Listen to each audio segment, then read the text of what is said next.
Hello, this is Benedikt Bindewald.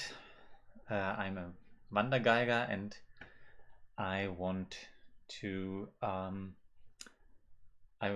coming to you to play for you in order to get some food and some place to sleep for the night.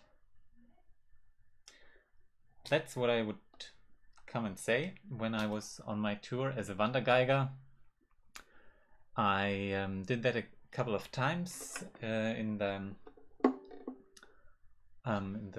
last few years, and actually in the last 3-4 years I didn't do it, but before.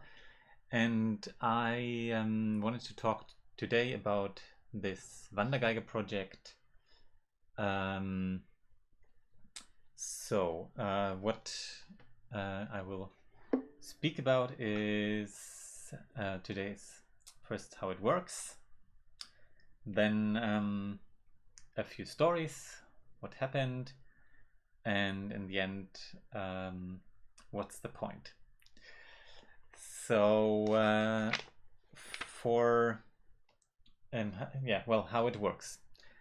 I'm walking. I said to myself once, I will just walk from Berlin to Leipzig and only with my feet and with my violin, because I have I've studied violin. I have something that I can give to people. They can give me something in exchange that's like food and a place to sleep. So what am I doing? I'm walking all days, to get forward, and then in the end of the day I'm starting around 4 or something. I start to look for a place where I could sleep. So I'm either asking people that I meet on the street, that I'm getting in a conversation with. I'm asking them if it's possible at their house, or if they know someone where it could be good to ask, people that might be open for this kind of thing. So this is basically how it works.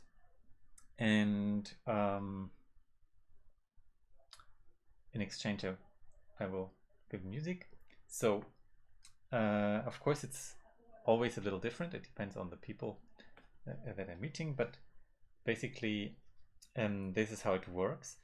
And through the years, I did it a couple of years. Of course, always short periods, because otherwise it would hurt my business. Well, the business that I had in that time, as a performing artist. So basically, how to find the right people. It's quite an issue, and with the time, I found a way to understand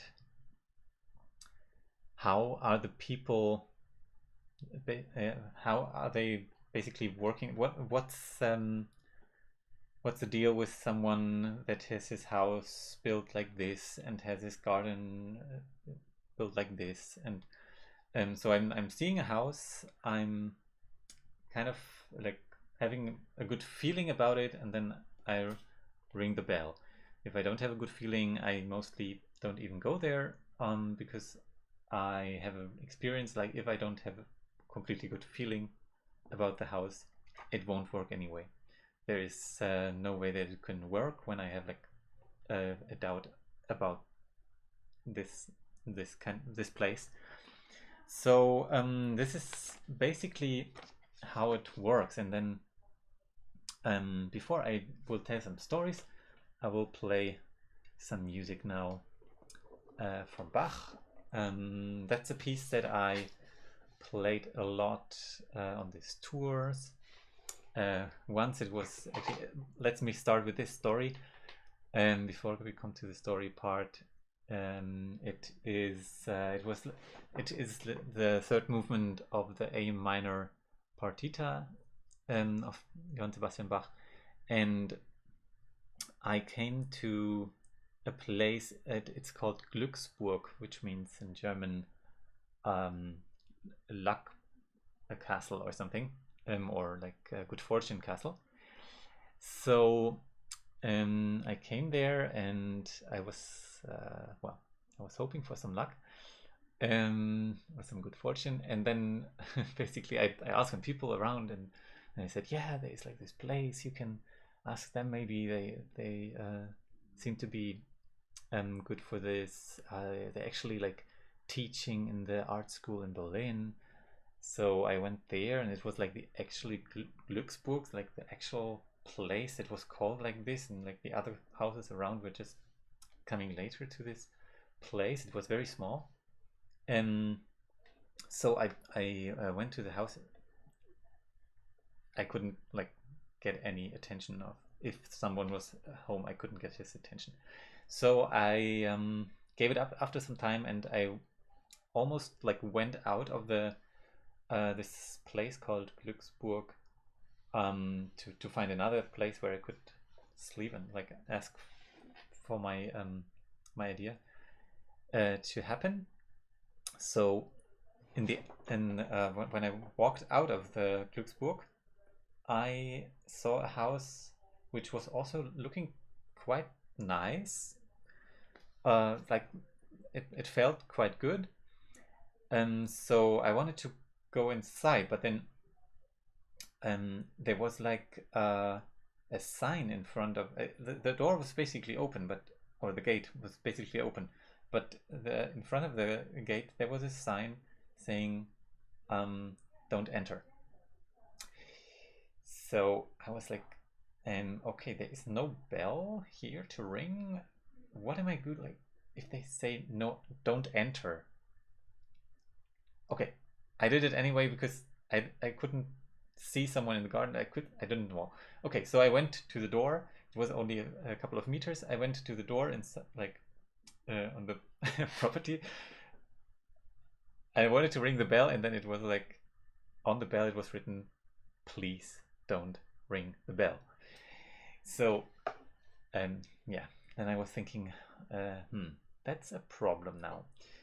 I basically am not supposed to enter, and I'm not supposed to ring the bell. So I said like to myself, okay, let's take a break. Let's play some Bach.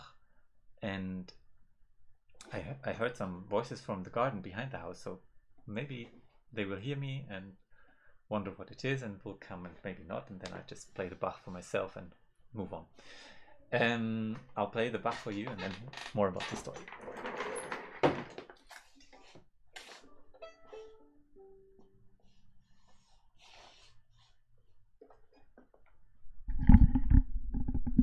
Put the microphone a little better.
Okay,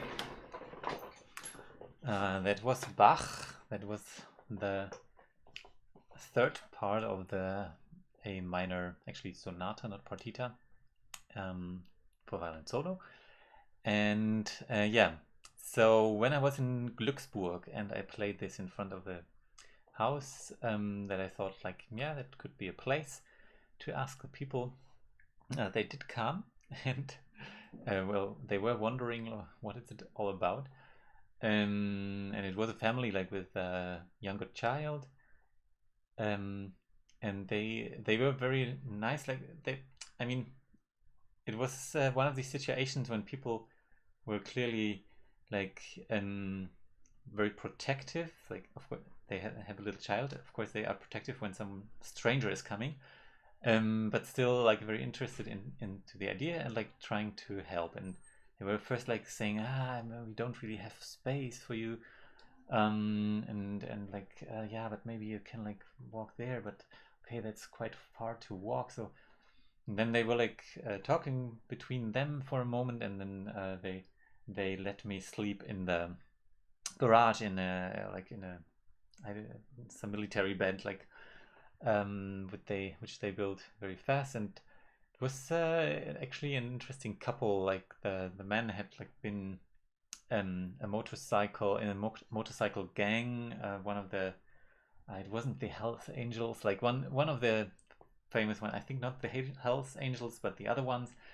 And then he told the story how he didn't like it there anymore because it was like too cruel and not making sense for him. And so he went, he got out of there, and they definitely wanted to get away from this life, and had built their own little Glücksburg, their own little good fortune castle.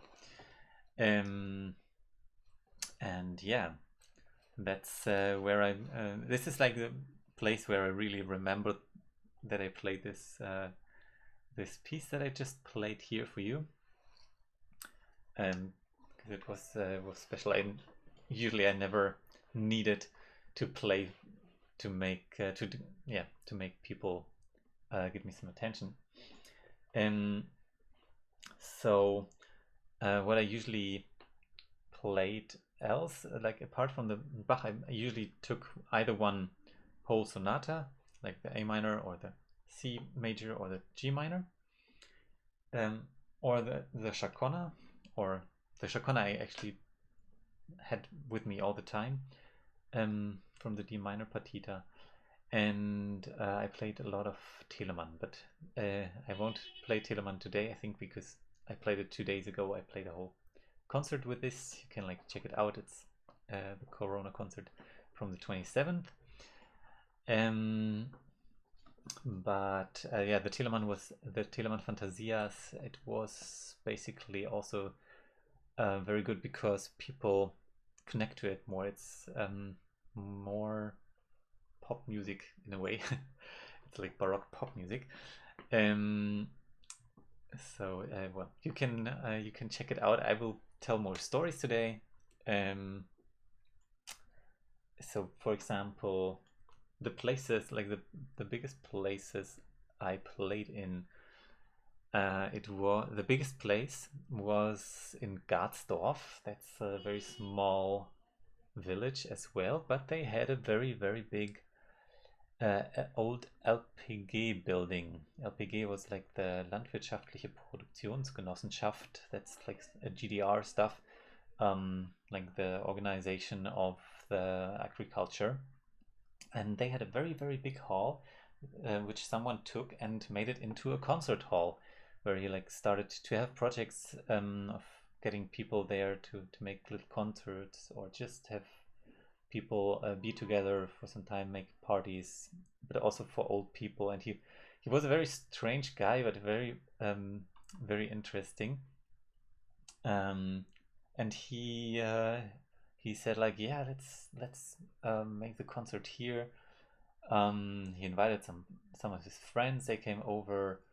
They had a beer, and I was playing the chaconne in one of the biggest halls around. No, it was actually really big for like, I don't know, 600 people or would have fit in. So I played in front of and it was amazing acoustics. It was like he built a wooden roof on this big hall, so it was like an amazing acoustics. Wood is always very good for the sound of the violin. So I played there, and he was also actually also someone that was interested like in me playing an Isai sonata, which I won't play today. I have to come back to this at some point. The Ballada of Isai, which is like a little more crazy music of the violin, and um, I remember that. Well, we were both a little drunk, and I played like very late in the night for him in front of some pictures that he had, like some very interesting, very strange pictures of like futuristic with yeah, I don't remember everything, but it was like with a lot of people like on the picture, and a lot of electricity lines going there, and well, it was an experience. So that was one very interesting guy. And another person that I want to talk about is Karin Zech. That was another tour of mine, not from Berlin to Leipzig, but in the north of Berlin. I went from Eberswalde to Frankfurt Oder, basically, not exactly, but this kind of places. And I was coming to a place actually around lunchtime. I was looking for a place to have lunch, and there wasn't anything open anymore. Like most of the restaurants in the former GDR are just gone. They're not existing anymore on the countryside. So it's sometimes very difficult to walk, and like you realize, okay, I won't have a place now where I can have food in the lunchtime. So I went inside a little animal home where they a foster home for animals, which you could hear from afar because the dogs were barking basically all the time. I went there because someone also said like, yeah, they might be interested, they might be nice about it, or anyway they will have food from their lunch. So I went there, and Karin Sech, who was running this, she was like a really strong woman, who had a lot of stories to tell also, because she was very small. I don't know, went until here or something. But she made it all up for it by courage and strength. She was telling me a lot of stories about dogs. Of course, as foster home chief, foster home for animals chief, you run into a lot of dogs, and especially into a lot of very dangerous dogs. So she told me like these stories, like when she had to go into a flat where someone died, and the dogs were still there, but like real dangerous dogs, like the very big ones, the ones that well, go until my shoulder or something. But and they, like, I don't know, if they want to, they can kill you in a second. So they were, and you have to go into a flat where they actually now very like unsure because their master died, and they might have been like trained to actually kill someone or kill something. So she said like, yeah, what can you do? Like basically you open the door, you say, okay, let's go for a walk. You take the leashes, and you just walk out with them until someone comes and has like this thing that you catch them. So that's what they did. And she told me about this dog. A very, like, there was one of these dogs was like basically a killing machine, and only she could feed him. So, and she was trying to get him back to a better state psychologically, to get him out of this whole craziness of of killing machine that he was trained for. So she was feeding him every day, and one day she sat like down. She was like, usually she was just talking with him, and she really had a connection to these dogs, so they really understood what she was saying, kind of. I don't know what. And so one day she sat down, and the dog came slowly towards her, and then he was like putting his fangs around her neck very slowly. And then Karin Zech said, okay, this could be the last moment. I will, if I'm doing something wrong now, this is my last moment, then it's over. Because it was clear, like, he just had to bite and she's gone. So what did she do? She said to the dog, come on, let's go away, like, as you should do with dogs, like, be a companion, but like be also the master. what can you do? This is how, well, they he couldn't stay, this dog. It's very sad, of course. He had to go because there was no like bringing back to any other people. So that was a hard story.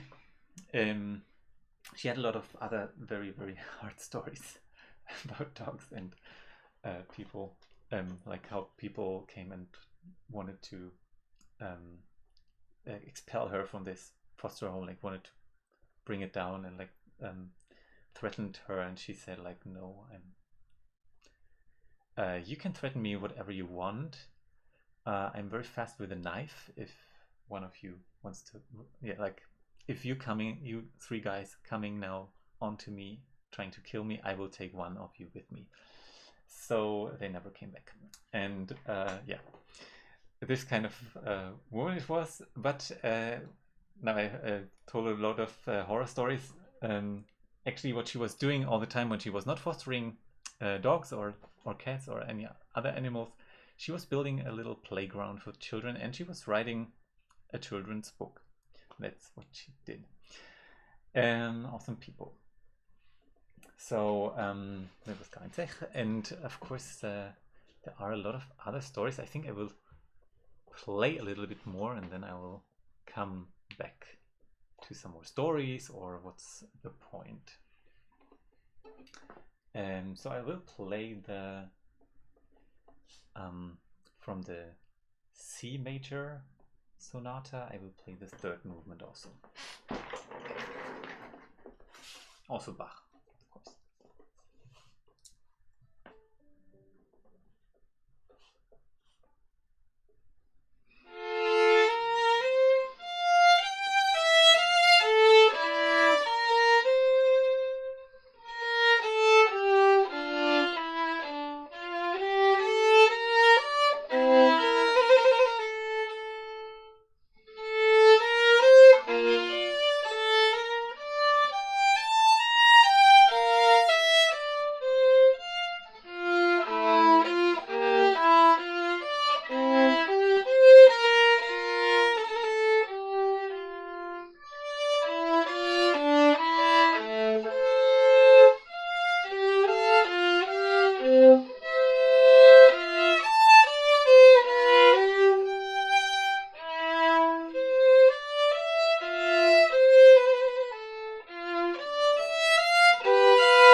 Thank you. That was the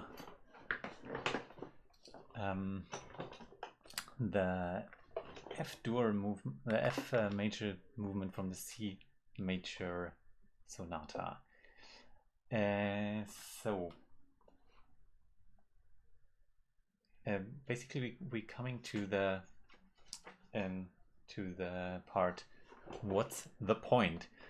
I was when I was walking from Leipzig to Fulda, where I'm coming from originally, I arrived in Oberkalbach, which is like the village where I come from.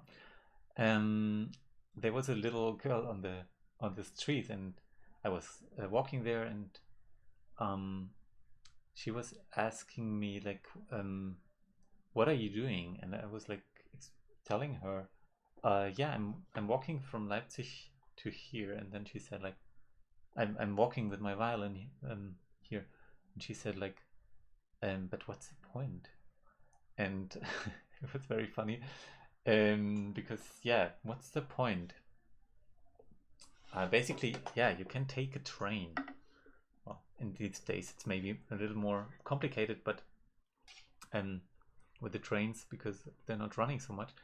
But yeah, what's the point? There was one thing that one question, like what is natural to do? Like when you're traveling, what's a natural thing to do? Is it like to take a car and like go far to the nature where like the nature is untouched and like you are in the middle of untouched nature? Is this a natural thing to do, or is it just the natural thing to do is to walk out the house, start walking, and try to get to a place? That was one issue, and of course it's a question. It's an open question. You can find an answer yourself. That's one point. One of the what's the point? There's another that when you're walking all day with yourself, of course it brings yourself. It brings you back to yourself, in a way that nothing else does. It feels like you feel like very back to yourself. So that's also a point. And because I told before that I was always ringing the bells in the places where it looked like a house, which you could basically, yeah, which you would like to be in. And when I liked to be in this house, it usually also happened and it worked. There were like some funny stories about that. Actually, I will tell two stories about that. One was when I came to Zelameles. I went there and like I tried to find a place to sleep, and it's a little bigger city, so it's not that easy because usually people are less trusting, less open when the cities are bigger. But I went around and like tried a few places, nothing really worked. And I saw a house which was like, I thought like, yeah, that's perfect. Let's try there. Nobody was home. So I went on, came to other places. People sent me back to the other part of the city. I came back to this house where I wanted to, where I already rang the bell before. I saw now there is a car. Okay, so maybe people are back home, and it's really like a place which I really like and which really looks like open to me. So I went there, I rang the bell, I said, I'm a hiking violin player looking for a place to sleep. And the woman that answered the door said, okay, come in. Of course, that's like the shortest what you usually get. It only happened once, again that short. Well, maybe another time too, but one other time it was in a city where there was like every gate was so high that you couldn't even like look behind it. It was like everything was completely closed. It was like a wall. You walked next to a wall of gates. So, and I talked to some people. There was even like a handicraft man there, but like they would have some understanding because this whole thing like walking, walking like when you finished your studies, that's something that the carpenters are doing in Middle Europe. It's called auf die Walz gehen, like going on the waltz. I don't know how you say it in English. Actually, never looked it up. But he didn't have a place on. So okay, so I went like on and I walked next to these gates that were so high you couldn't even look inside any of the gardens. Couldn't even know if something is there. But then I saw a little bell which was saying Barfuß e.V., which means like Barefoot Association. I saw like, this is a funny name. It sounds nice. It looks nice. The little bell that I could ring. So I said, okay, let's ring the bell and try. And bingo, it was exactly like that. I said, I'm a hiking violin player, and they said, come in. And it turned out to be like a very nice veterinarian that had like a big house and some people like helping him on the place, or like living together. It was a bigger community living there, and yeah. And it's not always that these people are more open to the music that I'm bringing. In this case, especially, I didn't have so much fun playing. I really feel my audience usually when if they enjoy it or not, and they obviously couldn't like really do something with this Bach or Telemann. They really were into other music, which doesn't really matter because this project is not only about bringing my music. I'm bringing the music that I have, and some people enjoy it, some don't. Some are like completely in the heavens, and some are just like, okay, yeah, he's playing the violin, yeah, it's nice. Or some people like, tonight I wanted to like watch soccer. Can we like just watch soccer? You can sleep here. It's fine. You're a great guy. It's an interesting project that you're doing, but I don't want a concert tonight. You can just sleep here, and I have to get up tomorrow early in the morning. So just if you're fine with that, you can sleep here. This also sometimes happens. Well, back to the point.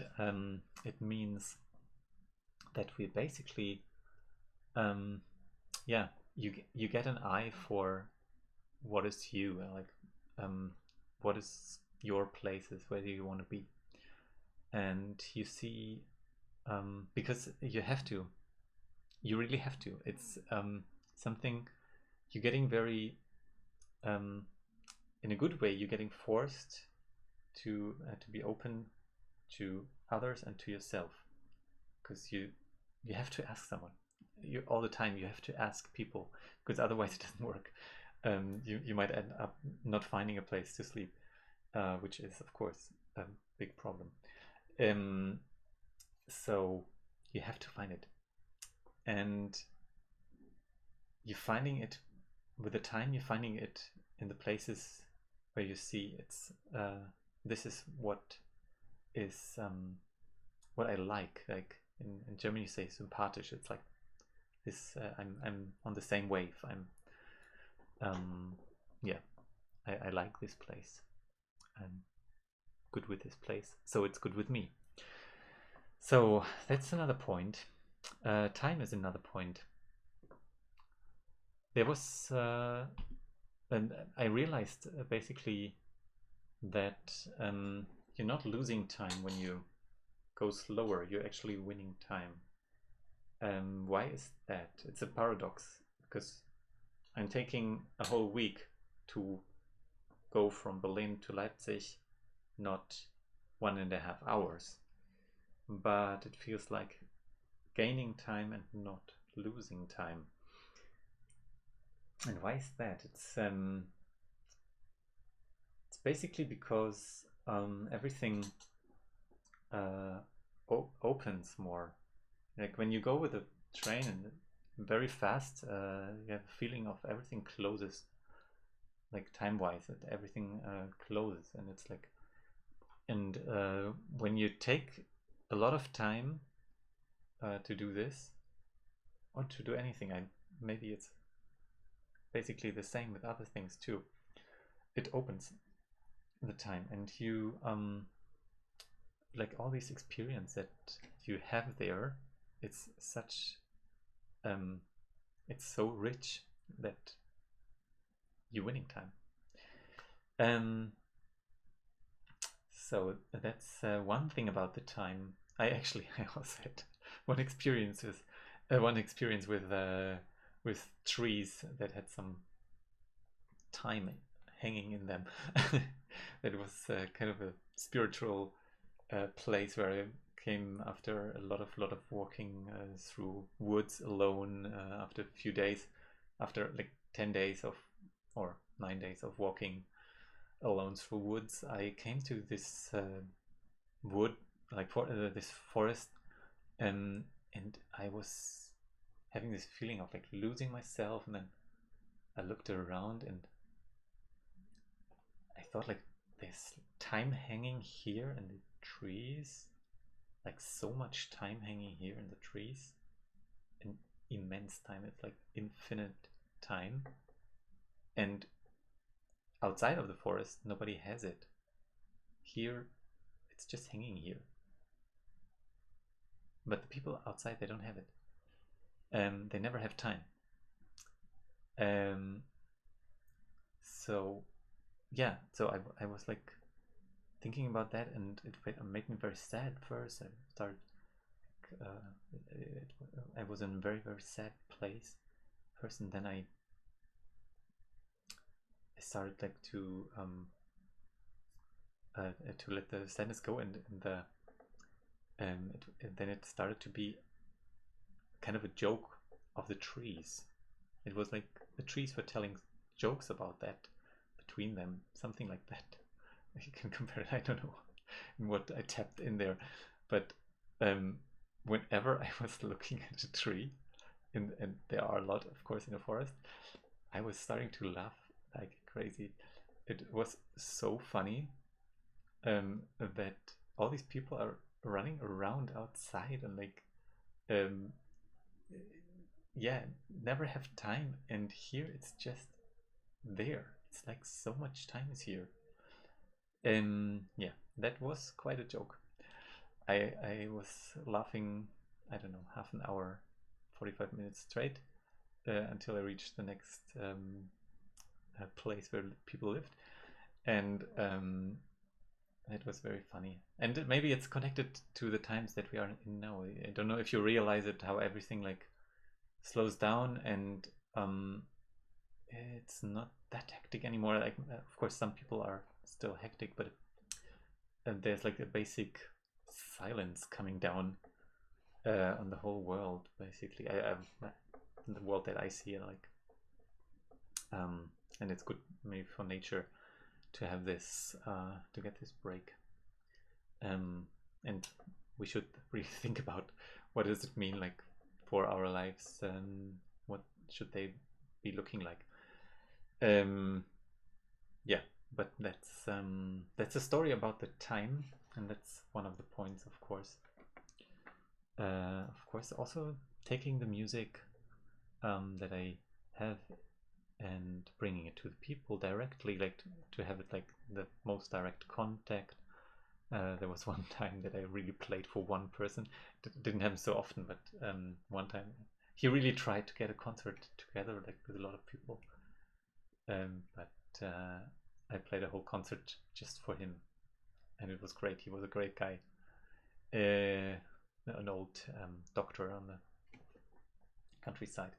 Um, yeah, bringing the people in the most direct way to the music to the people the most direct way that you can, and be with myself with the music, also very important. it's important also for these pieces from Bach. They are quite difficult, and not only difficult technically, they are also difficult like to understand and go through and like know what's going on there. I think that that's basically it. I won't play more now. It's enough music for today. You have other videos. You can play the video from 2 days ago, the Fantasias of Telemann. This is something that I played a lot on these tours. Thank you very much for today. This is Corona Concerts live stream, and if you want to donate something, because I'm really hurt by this Corona situation and this whole state help is not happening at the moment. If you want to donate something, it's a PayPal to bindewald.konzert@gmail.com. So thank you very much, and see you soon.